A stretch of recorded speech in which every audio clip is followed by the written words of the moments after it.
नमस्ते बच्चों। मेरे सारे बच्चे कैसे हैं? सभी अच्छे से हो?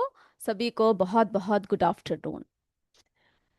तो हम लोग हमारा 9th चैप्टर है ना, 9वां इकाई भोजन एवं स्वास्थ्य के बारे में चर्चा कर रहे थे।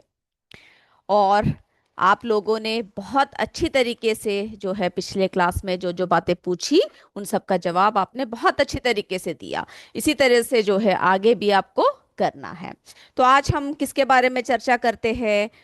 पोषण एवं पोषक तत्व के बारे में चर्चा करेंगे। क्या होते हैं वे तत्व या अवयव जो हमारे शरीर की वृद्धि, विकास एवं स्वस्थ रहने के लिए आवश्यक होते हैं। ओके। तो जैसे कि हम लोग प्रतिदिन अलग अलग तरीके के भोजन करते हैं। ये नहीं कि सिर्फ रोटी खा रहे हैं, ये नहीं कि सिर्फ दाल खा रहे हैं, सब्जी खा रहे हैं। यानी हर तरह के भोजन जो है हमें करना चाहिए। रोटी, सब्जी, दाल, चावल, है ना। तो इन सब से क्या होता है, और उसी के साथ साथ ही हमें जैसे कि सलाद लेना चाहिए। जैसे मूली, गाजर, प्याज, खीरा, टमाटर। आप लोग खाते हो सलाद सभी? कच्चे फलों, कच्चे जो है सब्जियों को इस तरह से खाते हो? मूली को खाते हो, गाजर, खीरा, है ना, बहुत टेस्टी लगता है। और उसी तरह से दूध लेना चाहिए, दही सब आप लेते हो। अचार खाते हो, है ना, अचार तो सभी खाते हैं। मुरब्बा, सब जो है भोजन के अलग अलग रूप है। तो हम लोग आज किसके बारे में बात कर रहे हैं? पोषण एवं पोषक तत्व के बारे में चर्चा कर रहे हैं। और मेरे बच्चे ध्यान से सुनिएगा। तो बच्चों, पोषक तत्व, न्यूट्रिएंट्स, ये वे पदार्थ है जो शरीर को ऊर्जा प्रदान करने, यानी क्या प्रदान करती है? ऊर्जा प्रदान करती है। शरीर के निर्माण और मरम्मत, है ना, हमारे जो शरीर के निर्माण करती है। कहीं हमें हम जो है हमारा शरीर बहुत कमजोर होता है, तो भोजन के जरिए क्या होता है, हमारे शरीर की मरम्मत होती है, निर्माण होता है ना। और शरीर की विभिन्न महत्वपूर्ण क्रियाओं को संचालित करने के लिए आवश्यक होते हैं। ओके। क्या होते हैं? शरीर के विभिन्न क्रियाओं को संचालित करने के लिए, किसके लिए होता है? संचालित करने के लिए आवश्यक होते हैं। अब बच्चों, पोषण क्या है? ओके, न्यूट्रिशन क्या है? भोजन के माध्यम से हम लोग क्या करते हैं? इन पोषक तत्वों को प्राप्त करने और शरीर की आवश्यकताओं को पूरी करने की प्रक्रिया को पोषण कहते हैं। ओके। अब समझ में आया सभी को पोषण किसे कहते हैं? है ना। समझ में आया मेरे बच्चों को सभी को? भोजन के माध्यम से इन पोषक तत्वों को प्राप्त करने और शरीर की आवश्यकताओं को पूरी करने की प्रक्रिया को हम क्या कहते हैं? क्या कहते हैं बताइए? पोषण कहते हैं। ओके। यस, मेरे सारे बच्चे, यूपीएस डोमेला के बच्चे, हमारे के यूपीएस वर्तरा कला के स्वाति, विशाखा, विशाखा पांडे, स्वाति प्रजापति, सबने नोट सब भेजा हुआ है। बहुत बढ़िया। इसी तरह से आप लोग ध्यान से सुनना है और ध्यान से पढ़ते हुए आगे बढ़ना है। तो बच्चों, भोजन में पाए जाने वाले प्रमुख पोषक तत्व कौन कौन से होते हैं, सबसे पहले हम उसके बारे में चर्चा करेंगे, है ना। प्रमुख पोषक तत्व कौन से होते हैं उसके बारे में जरा देख लेते हैं। उसके बाद हमें क्या करना है? एक एक को जो है हमें डिटेल से पढ़ना है। ओके। तो सभी जितने भी बातें बता रहे हैं उन सबको जो है आप आराम से सुनिएगा, ध्यान से सुनिएगा। कोई बात समझ में ना आए तो मेरे बच्चे क्या कर सकते हैं? बिल्कुल पूछना है। ओके। चलिए, तो भोजन में पाए जाने वाले पोषक तत्व कौन से हैं, इनके बारे में बात करते हैं। चलिए बच्चों, सबसे पहले कार्बोहाइड्रेट्स। ओके, हम लोग जो है सबसे पहले जरा देख लेते हैं कौन कौन से हैं कार्बोहाइड्रेट। शरीर को ऊर्जा प्रदान करते हैं। ये अनाज, दालें, सब्जियां और फलों में पाए जाते हैं। अभी सिर्फ इतना याद रखिए, उसके बाद हम डिटेल में चलेंगे। ओके, कार्बोहाइड्रेट हो गया याद? यस। चलिए, अब अगला है प्रोटीन। क्या करते हैं प्रोटीन? शरीर की लगभग हर कोशिका के लिए हमें किसकी जरूरत होती है? प्रोटीन की जरूरत होती है। उसके कार्य सब जो है हम अभी डिटेल में पढ़ेंगे। अब देखिए वसा, जिसको फैट्स कहते हैं। वो क्या करते हैं, ऊर्जा के महत्वपूर्ण स्रोत है और शरीर के लिए आवश्यक होते हैं। ओके, ये मीट, मछली, अंडे, दूध आदि में जो है क्या पाया जाता है, वसा पाया जाता है। ओके, यस, मेरे बच्चे बहुत अच्छे से जवाब दे रहे हैं, है ना। यूपीएस डोमेला के बच्चे, सीमा रावत जी, सभी बच्चे जो है बहुत बढ़िया तरीके से जवाब दे रहे हैं। यस, अब देखिए विटामिन्स। विटामिन क्या करते हैं, शरीर को ऊर्जा और अन्य महत्वपूर्ण कार्यों के लिए सहायक होते हैं। ओके, तो अन्य महत्वपूर्ण महत्वपूर्ण कार्यों के लिए हमें किसकी जरूरत होती है, शरीर को विटामिन्स की जरूरत होती है। ओके, अब देखिए खनिज लवण, मिनरल्स जिसे कहते हैं, तो शरीर की क्या होता है, शरीर के विभिन्न कार्यों के लिए खनिज लवण महत्वपूर्ण है और ये प्रायः दालों, अनाजों, सब्जियों और फलों में पाए जाते हैं। अब देखिए जल और रेशे, हमारे जो है शरीर को क्या करना होता है, हमें जल हमेशा पीते रहना चाहिए, है ना, ताकि हमारा शरीर जो है किस तरह से रहे बच्चों, एकदम स्वस्थ रहे, है ना। हमारे शरीर के तापमान को संतुलित रखता है और शरीर के हर कार्यों के लिए जल की आवश्यकता होती है। तो जल और रेशे यानी वाटर एंड फाइबर्स, ये भी संतुलित आहार के लिए आवश्यक घटक है। तो हमने देखे कौन कौन से जो है पोषक तत्व है। ओके, कार्बोहाइड्रेट, प्रोटीन, वसा, विटामिन्स, खनिज लवण, जल और रेशे। अब हम क्या करने वाले हैं, इन सब के बारे में डिटेल में एक एक करके हम लोग चर्चा करेंगे। ओके, यस, सभी बच्चे ध्यान से बैठे हुए हैं ना। यस, वाटर फाइबर्स बोल रहे हैं, मिनरल बोल रहे हैं, सब बच्चे बढ़िया तरीके से जवाब दे रहे हैं। सीएस रमई के बच्चे, मरई के सीएस मरई के बच्चे, लतिया के बच्चे, सीएस रमल पार्टी से बच्चे बोल रहे हैं, हमारे सीएस कोटवा के बच्चे, सारे बच्चे बहुत ही ध्यान से बैठे हैं, कुटुपुर के बच्चे, है ना। यस, तो आगे बढ़ते हैं हम लोग। अब देखिए बच्चों, हम सबसे पहले बात करते हैं कार्बोहाइड्रेट की। ओके, कार्बोहाइड्रेट ऊर्जा का प्रमुख स्रोत है।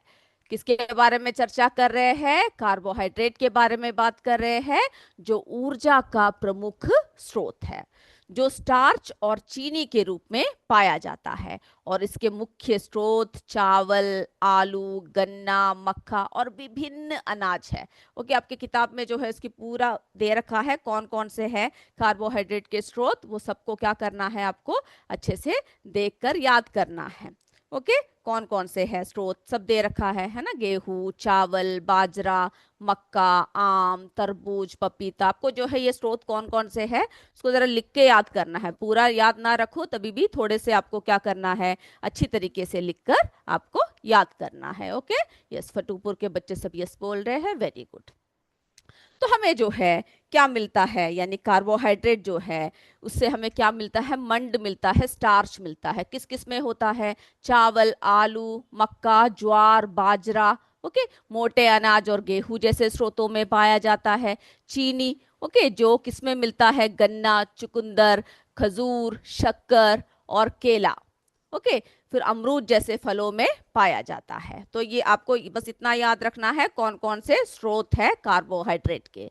अब शरीर के लिए कार्बोहाइड्रेट का कार्य क्या है, वो है हमें सबसे महत्वपूर्ण देखना, है ना। तो ये जो है कार्बोहाइड्रेट क्या कार्य करते हैं बच्चों, ऊर्जा का मुख्य स्रोत है।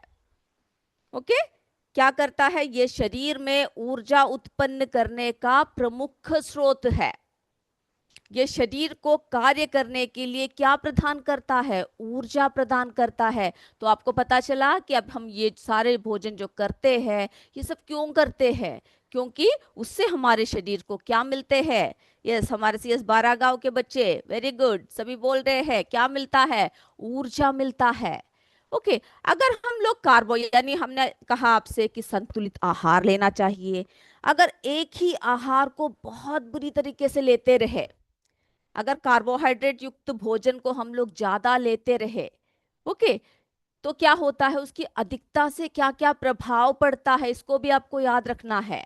अधिकता से क्या क्या प्रभाव पड़ता है, क्या प्रभाव पड़ता है, अजीर्ण यानी अजीर्ण अवस्था में आ जाते हैं। जैसे कि पेट में दर्द, सूजन, भारीपन, है ना, भोजन कम पचना। तो कार्बोहाइड्रेट की अधिकता से अजीर्ण जैसी समस्याएं हो जाती है। यानी क्या हो जाता है, अगर बहुत बुरी तरह से खाएंगे कार्बोहाइड्रेट युक्त भोजन को, पेट में दर्द रहेगा, है ना, सूजन होगी, एक भारीपन सा रहता है, भोजन ठीक से पचता नहीं है, ऐसी एक अवस्था में हम आ जाते हैं। और फिर क्या होता है, ज्यादा लेने से मधुमेह यानी डायबिटीज। ओके, कार्बोहाइड्रेट की अधिकता से मधुमेह मधुमेह जैसी बीमारियां हो सकती है। तो कोई भी चीज को हमें क्या नहीं करना है, अधिक मात्रा में नहीं लेना है, संतुलित मात्रा में हमें लेना है। ओके, तो हमने देखा कि कार्बोहाइड्रेट की जो अगर कमी हुई, अगर हमारे शरीर में अधिकता से ये सारे रोग हो सकते हैं, है ना। अगर कमी हुई तो क्या क्या हो सकते हैं, वजन में कमी, हमारा वजन जो है वो कैसा होगा बच्चों, घटना शुरू हो जाएगा। कार्बोहाइड्रेट की कमी से वजन में कमी आ सकती है। फिर क्या हो सकता है, शरीर में दुर्बलता आ जाती है। ओके, कार्बोहाइड्रेट की कमी से शरीर में दुर्बलता आ जाती है। तो इतनी बातें आपको याद हो गया, ओके है यहां तक? यहां तक समझ में आया तो यस बोल दीजिए। आपको याद रखना है कि कार्बोहाइड्रेट एक कार्बनिक पदार्थ है, शरीर में ऊर्जा उत्पन्न करने का प्रमुख स्रोत है। शरीर में कार्बोहाइड्रेट दो प्रकार से प्राप्त होते हैं, पहला मंड अर्थात क्या है, स्टार्च, और दूसरा चीनी अर्थात सुक्रोज। ओके, और ज्वार, बाजरा, मक्का यानी जो जो जो जो आपको दिखाया गया, उन सब में जो है क्या पाया जाता है, कार्बोहाइड्रेट पाया जाता है। ओके, इन सबको जो है आपको अच्छे से याद रखना है, कौन कौन से भोजन में यानी कौन कौन से स्रोत है, उसकी कमी से क्या होता है, अधिकता से क्या होता है, ये सारी बातें आपको याद रखना है। चलिए बच्चों, अगले आगे की और बढ़ते हैं, प्रोटीन की तरफ आ जाइए। ओके, अब हम लोग अगला किसके बारे में चर्चा कर रहे हैं, प्रोटीन के बारे में चर्चा कर रहे हैं। यस, हमारे सीएस लतिया के बच्चे यस बोल रहे हैं, सीएस कोटवा के बच्चे यस बोल रहे हैं, सभी को समझ में आ चुका है। चंदा पटेल कॉम्पोजिट विद्यालय के बच्चे यस, सभी यस बोल रहे हैं। हमारे सीएस रमई पार्टी के बच्चे, सीएस बारागांव के बच्चे, ओके वेरी गुड। इसी तरह से ध्यान से बैठिएगा तो सभी जो है आपको समझ में आएगा। हमारे जो है टेक्नोस पार्क कॉम्पोजिट विद्यालय कुटुपुर के बच्चे बहुत ध्यान से, बहुत ही अच्छी तरीके से नोटबुक सब लेकर बैठे हैं, लिख रहे हैं, पॉइंट सारे देख रहे हैं, है ना, वेरी गुड। ओके, हमारे खरादना के बच्चे भी, सीएस खरादना के बच्चे भी क्लियर है बोल रहे हैं, भोरकला से सभी बच्चे बहुत ही अच्छी तरीके से बैठ के लिख रहे हैं। ओके, तो बच्चों प्रोटीन के बारे में बात करते हैं। ओके, आप लोग ध्यान से सुनिए। प्रोटीन, कार्बोहाइड्रेट क्लियर हुआ ना, अब हम आगे बात कर रहे हैं प्रोटीन के बारे में। यह क्या है, एक जटिल कार्बनिक पदार्थ है। ओके, क्या है, जटिल कार्बनिक पदार्थ है जो त्वचा, रक्त, मांसपेशियों और हड्डियों के विकास के लिए आवश्यक है। हो गया क्लियर यहां तक? ओके, चलिए, यह क्या करता है, घावों को भरने और रोग प्रतिरोधक क्षमता को बढ़ाने में, ओके, और किस में मदद करता है बच्चों, रोग प्रतिरोधक क्षमता को बढ़ाने में जो है ये मदद करता है। तो प्रोटीन एक जटिल कार्बनिक पदार्थ है जो त्वचा, रक्त, मांसपेशियों और हड्डियों के विकास के लिए आवश्यक है। ओके, घावों को भरने और रोग प्रतिरोधक क्षमता को बढ़ाने में मदद करते हैं। तो सबसे पहले हमने कार्य देखा, क्या क्या करता है। अब इसके स्रोत कौन कौन से हैं, अब हम किसके बारे में बात कर रहे हैं, इसके स्रोत कौन कौन से हैं, इनके प्रमुख स्रोत। ओके, इसको भी आपको हर चीज का जो है आपको याद रखना है। चना, मटर, मूंग, मसूर, उड़द, आपके बुक में जो है सारे स्रोत अच्छे से दे रखा है, उसमें से देखकर आप लोग क्या करोगे, जब अगले क्लास में आओगे कौन कौन से स्रोत है वो सब मेरे बच्चे लिख कर आएंगे। ओके, बिक्रीपुर के बच्चों ने जो है नोट सब भेजा हुआ है। ओके, यस, सब आप सबने लिखा हुआ है, वेरी गुड। तो इनके प्रमुख स्रोत जो है चना, मटर, मूंग, मसूर, उड़द, सोयाबीन और अन्य दालें शामिल है। ओके, अब जो है गेहूं, मक्का और मोटे अनाजों में भी क्या होता है, प्रोटीन होता है। क्लियर है कौन कौन से स्रोत है, किस किस में होता है। ओके, अब हमें अगली तरफ चलना है, प्रोटीन के कार्य क्या है। हम लोग क्या देख रहे हैं अब अगला, प्रोटीन के कार्य क्या क्या है। ओके, प्रोटीन के कार्य क्या क्या है इसके बारे में बात करेंगे। यस, कॉम्पोजिट विद्यालय कुटुपुर के बच्चे, भोरकला के बच्चे रोग प्रतिरोधक क्षमता को बढ़ाते हैं, बहुत बढ़िया। ओके, सभी जवाब दे रहे हैं। भोरकला के बच्चे चना, मटर, मूंग, मसूर, उड़द सब में होता है, बिल्कुल सही। अब बच्चों आ जाइए अगला, प्रोटीन के कार्य क्या क्या है। शरीर के विकास, तो हमारे शरीर के क्या क्या विकास, किस किस विकास के लिए प्रोटीन की आवश्यकता होती है। त्वचा की, रक्त, मांसपेशियां, हड्डियां, सबके विकास के लिए हमें किसकी जरूरत होती है, प्रोटीन की जरूरत होती है। घावों की भराव करते हैं, शरीर के घावों को भरने में मदद करता है। रोग प्रतिरोधक क्षमता को क्या करता है, बढ़ाता है। शरीर को बीमारियों से लड़ने के लिए रोग प्रतिरोधक क्षमता बढ़ाता है। ओके, तो ये सारी बातें याद हो गया। घावों को भरने के लिए, रोग प्रतिरोधक क्षमता बढ़ाने। ओके, ये सब अपने बुक में अंडरलाइन कर लीजिए, सब दिया हुआ है। शरीर को विभिन्न रोगों से, कीटाणु, जीवाणु सबसे दूर रखता है। अगर रोग प्रतिरोधक क्षमता हमें नहीं होगा तो क्या होगा, हम जल्दी जल्दी बीमार होने लग पड़ेंगे, कमजोर होने लग पड़ेंगे, है ना। इसीलिए प्रोटीन युक्त भोजन लेना आवश्यक है ना। अब प्रोटीन के स्रोत की अगर हम बात करें तो बहुत सारे स्रोत हैं। प्रोटीन की स्रोत के बारे में अगर हम बात करें तो बहुत सारे प्रोटीन के पादप स्रोत भी है, जंतु स्रोत भी है। ओके, तो जैसे मांसाहारी स्रोत है, चिकन, मछली, अंडा, दूध और यकृत। जो बच्चे मांसाहारी नहीं है, जो शाकाहारी है, वे क्या कर सकते हैं, दाल, अनाज सब में होता है। ओके, तो हर तरीके से जो है आप लोग क्या कर सकते हैं, प्रोटीन युक्त भोजन हमें करना चाहिए। शाकाहारी स्रोत देखिए कौन कौन से हैं, सोयाबीन, चना, मटर, मूंग, मसूर, उड़द, राजमा, लोबिया, गेहूं, मक्का। यानी ये सारे स्रोतों को हम लोग क्या कर सकते हैं, ले सकते हैं। Okay, yes. हमारे सारे बच्चे नोट्स सब भेज रहे हैं, हम देख रहे हैं। यूपीएस बहाव के अंश, अमित, स्नेहा ने नोट्स भेजा हुआ है, बहुत बढ़िया, बहुत ही अच्छे तरीके से लिखा हुआ है। हमारे भोरकला के बच्चे प्रोटीन के स्रोत के बारे में बात कर रहे हैं, सभी स्रोतों को लिख रहे हैं, दिखा रहे हैं। यस, बहुत बढ़िया। हमारे अनुभव सीएस पारा ब्रह्मना से बच्चे बोल रहे हैं, यस बोल रहे हैं। हमारे सीएस सिजाहूपुर के बच्चे यस बोल रहे हैं। चंदा पटेल कॉम्पोजिट विद्यालय के बच्चे, यूपीएस फतूपुर के बच्चे। ओके, बहुत बढ़िया।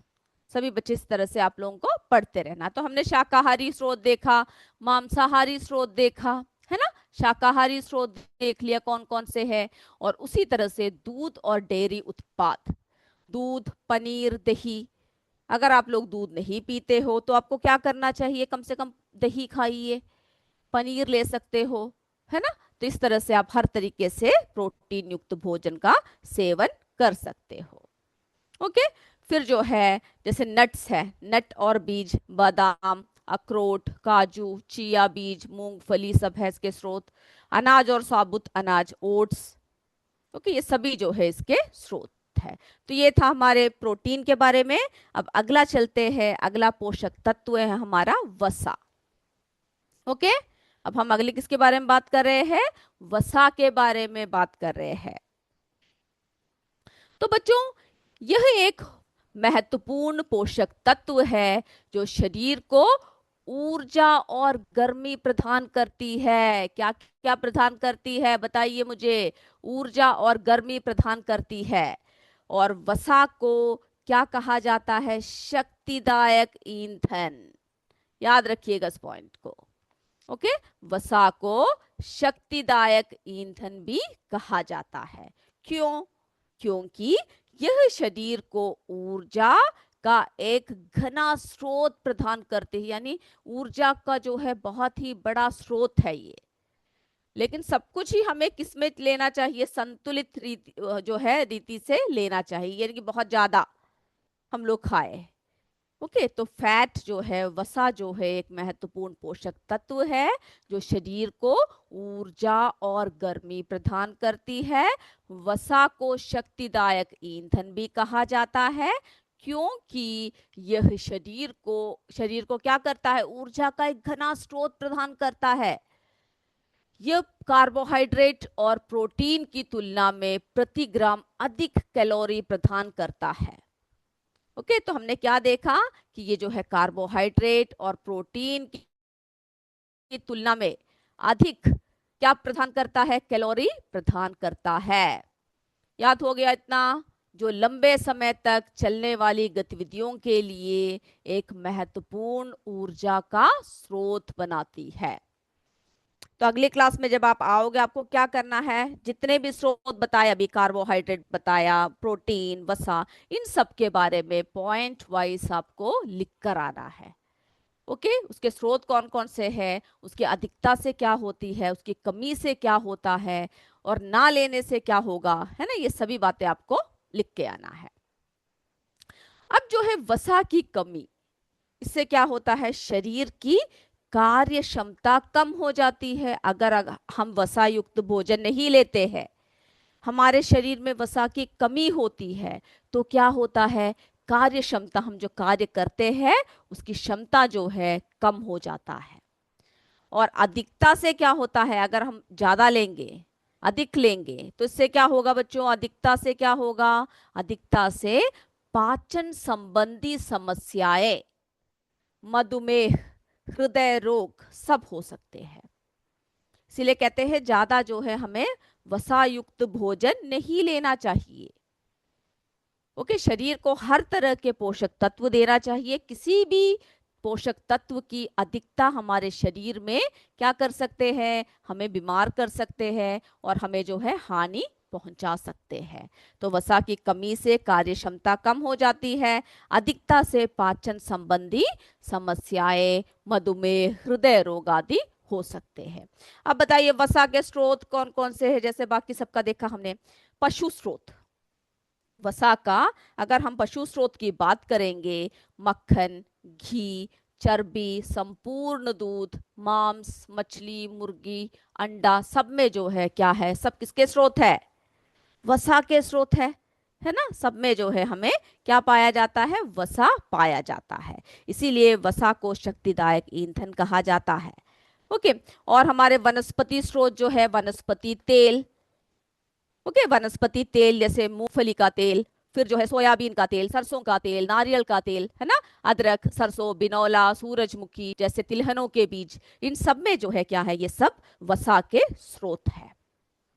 ओके, तो आपको पता चल गया कौन कौन से स्रोत हैं। यस, यूपीएस भोरकला के बच्चे, के यूपीएस अमनी के बच्चे, पीली कोटी के बच्चों ने नोट्स भेजे हैं, बहुत बढ़िया। ओके, हमारे सीमा रावत जी ने, सबने नोट्स भेजा है बच्चों के, बहुत अच्छे तरीके से लिखा है, सब पॉइंट वाइज ही लिखा है, और बहुत ही बढ़िया तरीके से के यूपीएस पिंडरा के बच्चों ने अपने नोट्स को भेज रखा है। सीएस लतिया के बच्चे यस बोल रहे हैं। हमारे कॉम्पोजिट विद्यालय बेंदिंगदापुर के बच्चे यस बोल रहे हैं, सीएस गोसाईपुर, सभी बच्चे वेरी गुड। ओके, चलिए, तो हमें जो है स्रोत हमने देख लिया कौन कौन से स्रोत है। ओके, तो पोषक तत्वों से हमें प्राप्त ऊर्जा को, इस बात को भी याद रखिए, किसमें मापा जाता है, ये पूछते हैं। तो पोषक तत्व से प्राप्त ऊर्जा को हम लोग किसमें मापते हैं, कैलोरी में मापा जाता है। ओके, पोषक तत्व जैसे कार्बोहाइड्रेट, प्रोटीन, वसा, सब क्या है, सब जो है शरीर को ऊर्जा प्रदान करते हैं। और इस ऊर्जा की मात्रा को मापने के लिए किसका उपयोग किया जाता है, कैलोरी का उपयोग किया जाता है। तो ये पॉइंट भी क्या करना है, आपको याद रखना है, आपके बुक में अंडरलाइन करके रखना है, नोट में जो है इस पॉइंट को नोट करके रखना है। पोषक तत्वों से प्राप्त ऊर्जा को किसमें मापा जाता है, कैलोरी में मापा जाता है। ओके, यहाँ तक क्लियर हुआ सभी को। यस, हमारे यूपीएस भोरकला के अभय ने भेजा है नोट्स, बहुत बढ़िया है, बहुत अच्छी तरीके से किया है। Okay, very good. Yes, yes, लतिया के बच्चे, मरे के बच्चे सब यस बोल रहे हैं।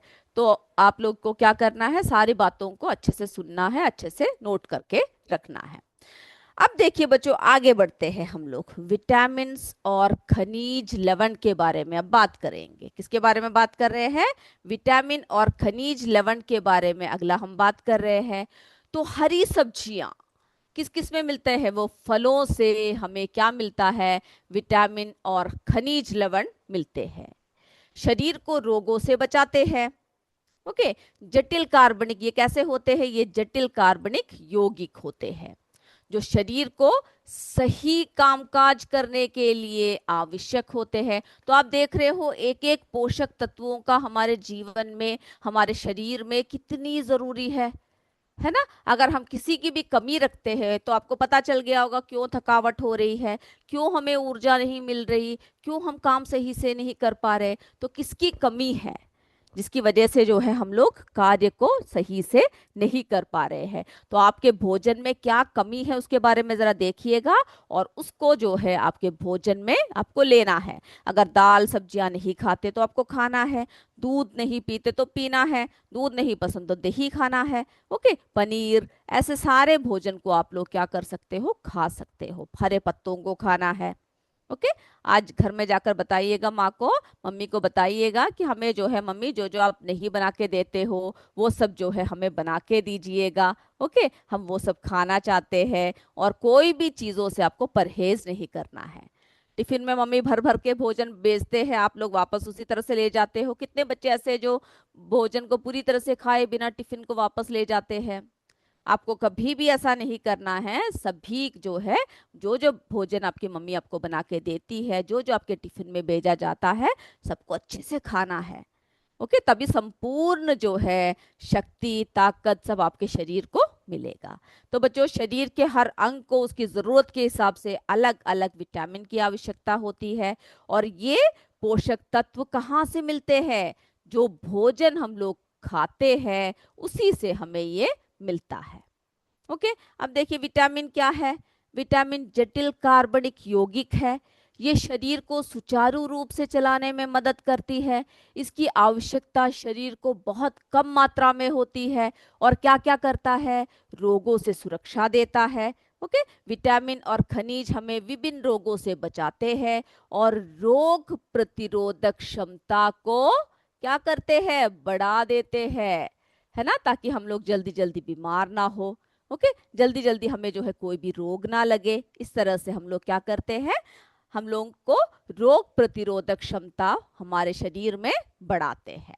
ओके। शारीरिक कार्य को करने के लिए ये शरीर के हर अंग को अपना काम करने में मदद करता है।